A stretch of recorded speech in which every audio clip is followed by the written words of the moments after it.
Welcome back to The Real News. I'm Jessica Devereaux in Baltimore, and we're picking up our conversation with Marsha Coleman-Adebayo, who joins us in studio. Thanks for being with us, Marsha. Thank you for having me. So let's start with talking about the current state of affairs for whistleblowers in the United States. In the last segment, I mentioned President Obama has used the Espionage Act against whistleblowers more than every other president combined. And now there's an insider threat program that encourages federal employees to report suspicious actions by their coworkers. Have us understand, why are these practices so dangerous to bringing the truth forward to the public? Well, I think we first have to identify or define what a suspicious act is. Because according to the Insider Threat Program, a suspicious act is any kind of activity that places stressors on various employees. And so, for example, a stressor can be financial difficulties at home. A stressor can be difficulties with your children. A stressor can be a health-related issue. Those are the stressors that this act is addressing as a problem for the administration. That's very important for you to understand.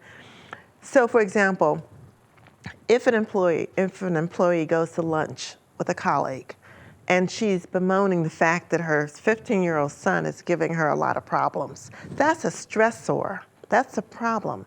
And the employee who is listening to this narrative must go back to the Insider Threat Office at their agency and report that their colleague is having problems with their 15-year-old son.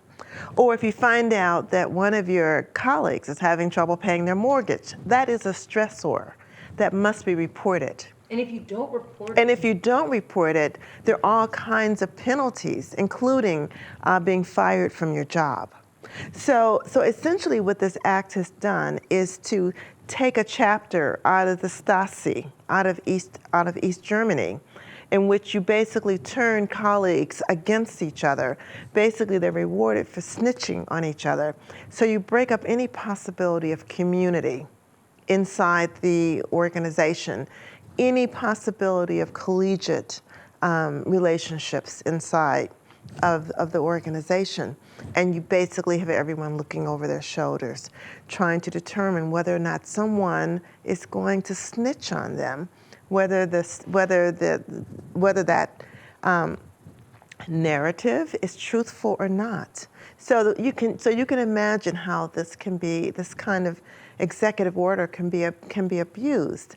If you want to get rid of a colleague, all you have to do is go to the Insider Threat Office and say, I heard that Mary said that she's having trouble with her husband. Yeah, that certainly makes the work environment suffer, but also the public will be suffering if we aren't getting people coming forward. Oh, exactly, but that is the point, isn't it? I mean, the point is that, this executive order will make it impossible for people to create the kind of alliances that we did to pass the No Fear Act, which was the No Fear Coalition, because everyone will be, looking over their shoulder trying to figure out, who is trying to get me in the workplace, right? And so it's an absolutely horrendous policy. But I think it's interesting that almost word for word it comes out of the Stasi documents. So it's interesting that now we're actually lifting Nazi Germany literature and actually implementing it in the U.S. workplace. I mean, that's an absolutely terrifying precedent to set, and that's what's happening now. So throughout the entire federal government, they have set up these insider threat offices that are waiting for people basically to snitch on each other. Yes, and we can't talk about whistleblowers and talk about people snitching on each other. And by the way, the president has also authorized psychologists to be basically unleashed throughout the federal government. So in many instances now, when you apply for a federal job, outside of just the application process, you also have to undergo a psychological test to determine whether or not you're someone who might blow the whistle in the future. So essentially they can now measure behavior and determine whether or not you have the potential to blow the whistle. They're attempting to predict behavior. To determine whether or not you have the characteristics that might lead you to blow the whistle. Okay. And that's just how dangerous the federal government sees whistleblowers or truth tellers, that they would go to such measures to make sure that they basically weed out anyone who would warn the public about neurotoxic levels of lead in the water or, or mercury in the food.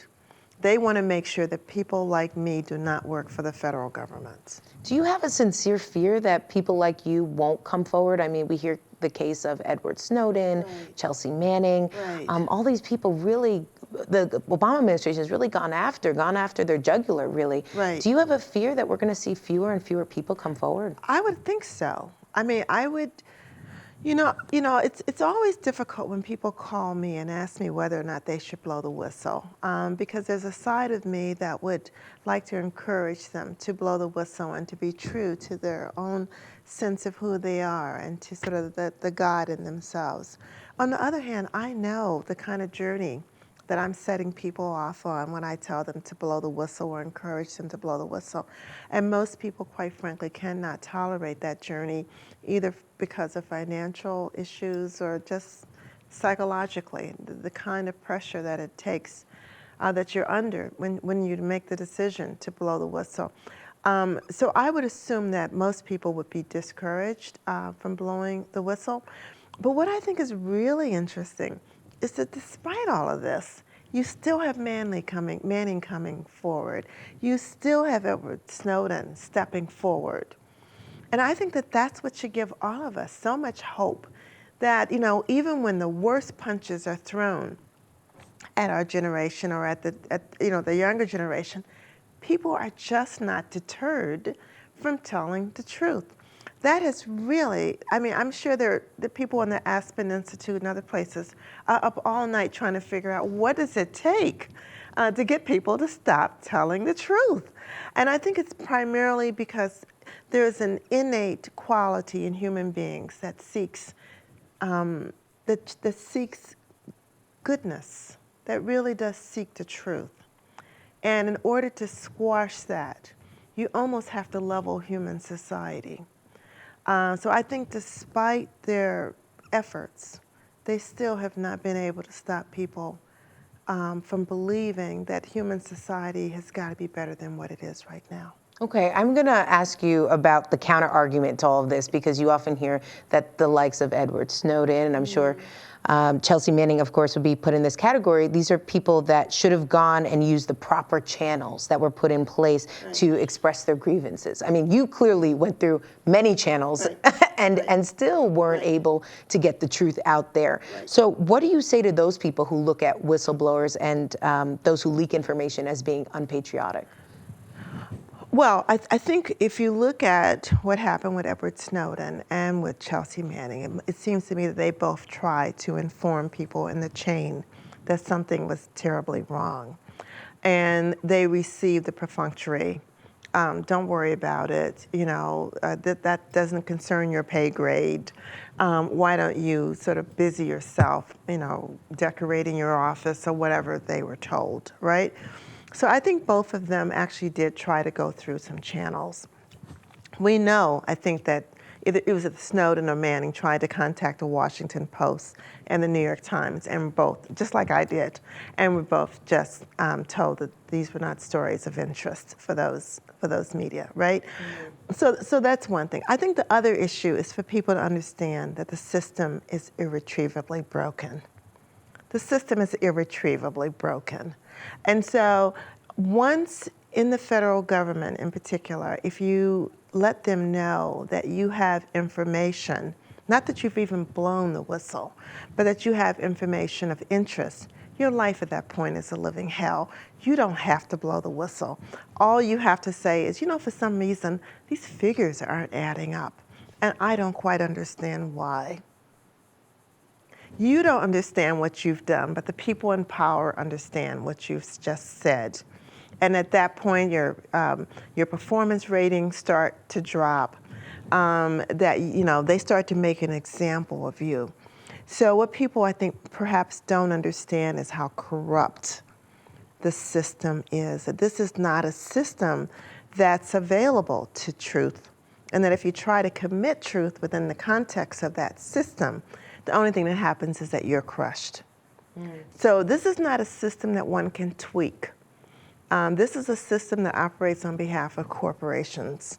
And if you go against sort of the corporate perspective.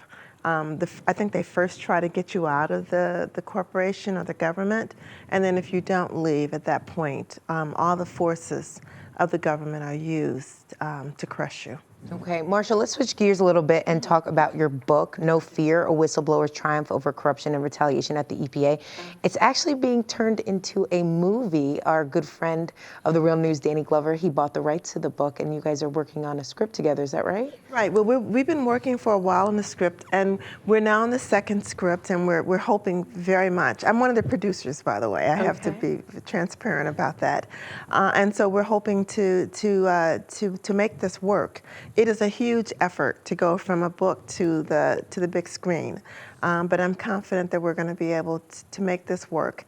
And now the book has come to the attention of a lot of people who will remain nameless, but I think the book has traction, and I think we will be able to make this work. And it's important that we do. Because it's important that the entire world understand how this system works. And it's important that they understand also that there are people inside the system that are committed to fighting the good fight, fighting to make sure that there's poverty alleviation, that we clean up the water, that we clean up the earth, and that we are committed to the survival of the planet. And that's really what's at risk here, is the survival of our planet. Because if we leave that to the corporations and to the quote unquote the system, we're going to have the same conditions that we're seeing in China today, where everyone is walking around with masks on and that you can't see any further than a foot.